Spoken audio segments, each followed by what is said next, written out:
What do you think is a good way for someone to break the ice? So let's say there's a guy in one of these settings, whether it's like a bar or an Eagles tailgate or even a party or I guess a class. What should someone say if they've connected with someone on a personal level, or maybe they see someone that's attractive and they want to connect with them on a personal level? So for me, a lot of times I will like tell people what they want to hear. Okay. But most of the time it's genuine. Like I'll compliment something about that they have. Like, yeah. Oh, I really love like that sweater. Where did you get it from? And stuff like that. And then kind of like build my conversations with that person off of that. Yeah. Other times, like I literally will just be like, so like, what's your story? Like, what do you do? Or, you know what I mean? What do you like to do for fun? Or like just asking very direct questions like that. Yes. Opens up. And then you're able to like build off of that. If I asked like, oh, I really like your sweater. Where did you get it from? And they said like, I got it from Zara. Then I'm like, oh, did you go to the one at the Cherry Hill Mall? Like I love going over there on Sundays to do my errands, like Costco, everything's over there, blah, blah, blah. And then we build a conversation based off of that. Yes. Oh, so that's how I feel like it's easy to like do a compliment and then see where it could go from there. You know what I mean?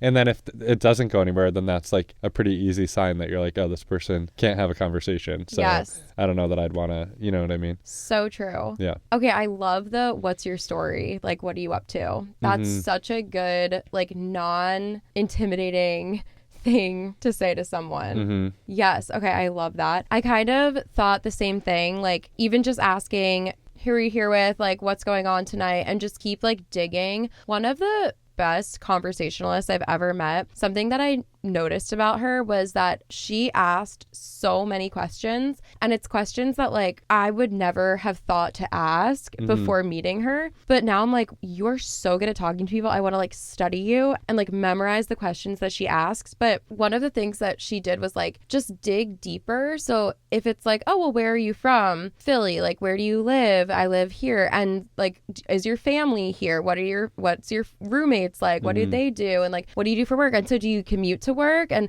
oh, do you like walking? Do you walk outside of just your commute? And do you like exercising? Like, oh, you do? Okay, like what exercise classes are you? Like, you can just dig so deep based off of these like answers that they're giving you. And I feel like if they continue to give you answers and engage back with you, they're probably interested in talking at a friend level, and that gives you a lot of clues. Or if someone's giving you like yes or no answers and not asking you things back, that's probably a good clue that maybe they're not interested in you right now, and you should, you know, maybe continue on your journey. Yeah, and it's even better too when they could ask you questions as well. Like, I feel like that's another big sign for me is like gauging if someone's interested is if they are like reciprocal with their conversations and asking questions based off that too, like where they live, or if they go to this workout class, like, oh my God, did you ever go to that coffee shop that's like on the corner? They have the best. Like, all those little things are showing that you're an active listener and you want to hear what they have to say. Exactly. And you also want to engage with them. You know what I mean? So I feel like when you're being a conversationalist, that's like the most important thing is to like pick one thing off of their response and then incorporate it into the next response. You know what I mean? It's just like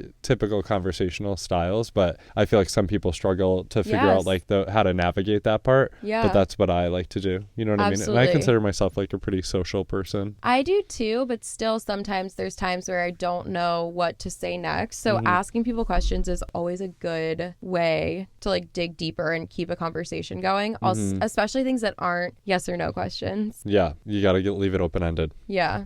I agree with the compliment thing. And I feel like it's always good to give compliments in like a friendly way and even like a not super deep way. So I think like if there's things about someone's appearance, because obviously if it's a stranger, you can't be like, you have a great soul. Like, I love your kind personality. Like, you don't know them. You have to say something superficial. Yeah. So I think that sometimes you can look at a person and just know that like something is important to them. Like maybe they have perfectly styled hair, or like if someone has a really cool like jacket on, like maybe you go and compliment their jacket or their shoes or their purse, like an accessory that they have, and not in like a weird way. In exactly what you said, you could ask them where they got it, or like, oh my God, I've been dying to find, like, I mean, I guess it's like if it's a guy talking to a girl, he's not gonna be like, I've been dying to find a purple purse. Like, but you could still connect on something. I definitely said to like guys before, like, wait, I love this jacket with this look, like tell me how you picked this, because I feel like I wouldn't go for this or something like this, but it looks so good on you. You're complimenting them, but it's not like a, you have beautiful eyes, like can I buy you a drink? And then it kind of sparks more conversation when you go a about it that way. Definitely. And a lot of times if someone has like a really niche jacket or something, it ends up being like thrifted. So then you learn about like a hobby that they might have or different places that you could go. You know what I mean? Because I've been trying to like invest in different things like that myself. So that's why I always do ask those questions. Yeah. Because I like want to know genuinely, you know what I mean? But then I think it shows a little bit about them. Yeah. You know what I mean? When they share that stuff. Yeah. And I've also realized for myself, like a lot of times when I'm attracted to someone, they have a good sense of style and like they have like a put together outfit. So I love saying like, wait, so tell me about your outfit. I love it. Like, or you look so good. Like, tell me about it. How did you pick it? Where did you get your shirt? Like all that stuff. And I feel like it's a good way, to break the ice and like start talking about things you actually care about. Yeah. Which is weird to be like, yeah, I care about clothes, but like, it's okay if you care about clothing and fashion. Yeah, I think that's cool. Yeah. I wish I cared more.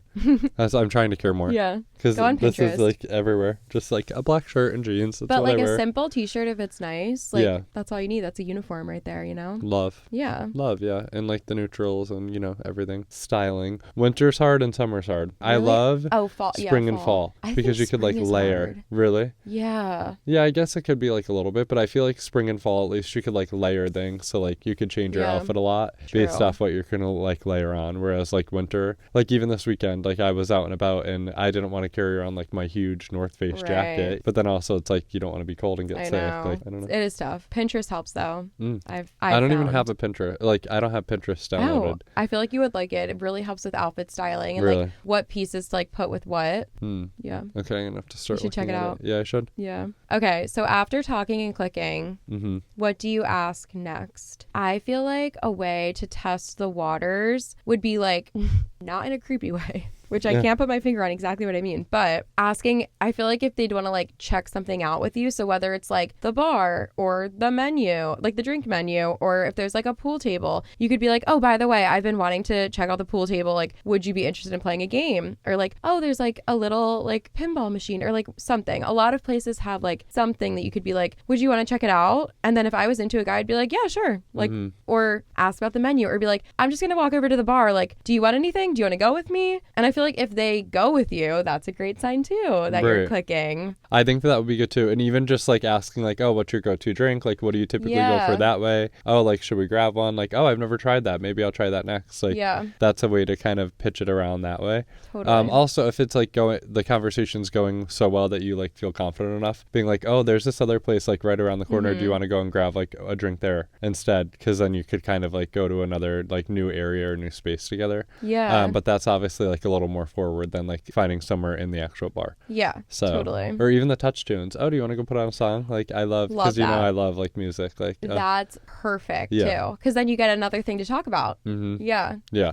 That's and then if there was a guy who I wasn't interested in and he was like, oh, want to go over with me to the touch tunes? I'd be like, oh, no, thanks. I'm probably going to go like find my friends. But it was nice talking to you. Yeah. And then walk away. Right. It's almost like you're asking, are you interested in continuing spending time with me? Yeah. With this other activity? And it's really simple. It's not like a scary thing. It's not like a, do you want to go home with me after this? Like that's scary. You know, you like ease into these things, get comfortable on like multiple levels. The first level is talking. The second level is walking over there with you, you know, then committing to like something else. Yeah, no, I totally agree. I also have had nights where I like meet someone out and we're like clicking and then they are more forward and they're like, I want to take you on a date. Like, what are you doing this week? And that's like great too. If you are really good at reading the room and being like, yeah, this person, like, we're clearly hitting it off, you know, like we're flirting, we're touching, like, I'm going to shoot my shot and be like, I want to take you on a date, you know, that's cool too. But you really got to read the room if you're going to be like direct like that. Yeah. Well, yeah, because that would be like the next step. Yes. Which is a lot bigger than just being like, oh, do you want to go to the touch tunes? You know what I mean? Totally. Because that's like showing like I'm definitely like all in interested. Yeah. And not like still getting to like feel things out. Yeah, totally. And I feel like if you're talking to someone who seems like a little more shy or reserved, maybe that's the time where you're not shooting your shot, being like, I want to take you on a date. Like, you really got to work up to that, you know? So I think the next thing, I love what you said about like, oh, there's another spot, like my friends are going to go around the corner.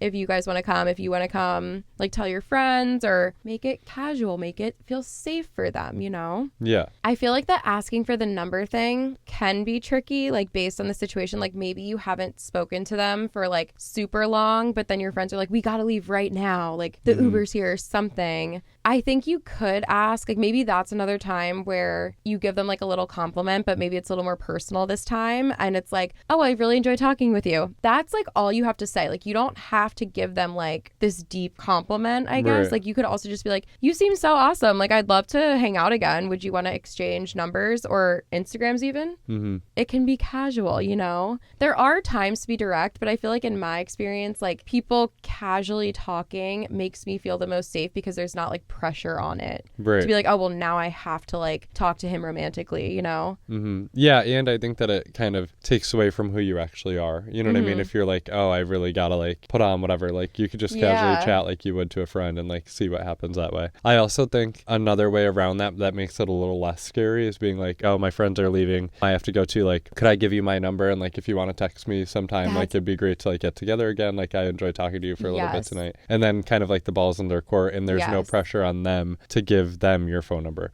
You're giving them your number. You know what I mean? That's like an easier way to do it. I love the point of take my number and if you want to text me, text me. Yeah, ball's in your court. Yeah. I just love situations where there's no pressure put on it. Mm-hmm. So if someone asked me for my Instagram, I think that I would get annoyed by that though. Oh, I really? will have to say that I feel different than you with that. Okay. I don't know why. It's like equivalent to like the guys asking for your Snapchat. Okay. I'm like, do not. Like, don't. You could ask me for my number if you want my number. Yeah. I don't know why. I just like hate the social media of everything. I just hate social media in general, I feel like lately for that. Okay.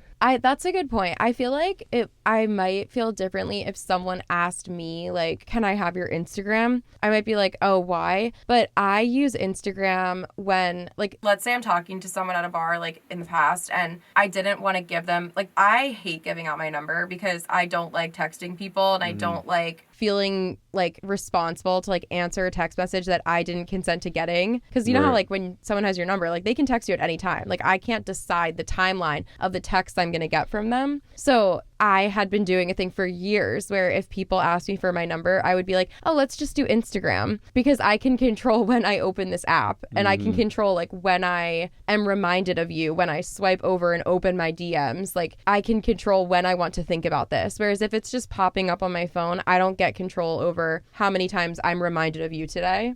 So that's what I feel like for myself. I also just think that Instagram is so not personal at all that when someone has your Instagram and they're able to DM you, like it's still not a thing. You know, I still have the choice if I want to be like, oh, text me, you know? So I do think it might come off weirder though. You're right. If someone just straight up asked you for your Instagram, but I think that using Instagram to your advantage as an offering could make you feel like more calm and just take away like some of the anxiety of like texting people and like sharing your personal cell phone number. That's at least how I feel. I'm sure a lot of people feel differently than that though. That works for me. I don't know. I just feel like, I don't know if it's just like a gay thing or like what it is, but some people just care about their Instagram so much. So when they ask that, it's like, do you want more followers? Like, you know what I mean? Like that, and that part of it is like such a turn off to me. I've told you this because like we've even talked about things for the pod where I'm like, I can't give any advice on that. Like I am as millennial as it comes when it comes to like social media and everything. I view my Instagram as like literally like a photo album. I don't go for like the aesthetic vibe, like whatever. I post photos as if it's like my personal photo album that I'm sharing with my friends. They're not the best pictures. They're not artsy. They're not this. They're not that. The captions aren't great. I'm posting emojis left and right. I love it though. I genuinely am like a millennial to death with that. So that's why I feel like when people ask that, I'm like, I don't know if I really want you to like have this glimpse into like my personal life that much. You know what I mean? So you would rather them have your number then? Yeah. Okay. Yeah. I guess it is just like personal preference about what you feel is personal to you. Because I think that my phone number is more personal and it seems like you think that your Instagram is more personal. I see what you mean though. If someone approached me and they only asked for my Instagram, I'd be like, why?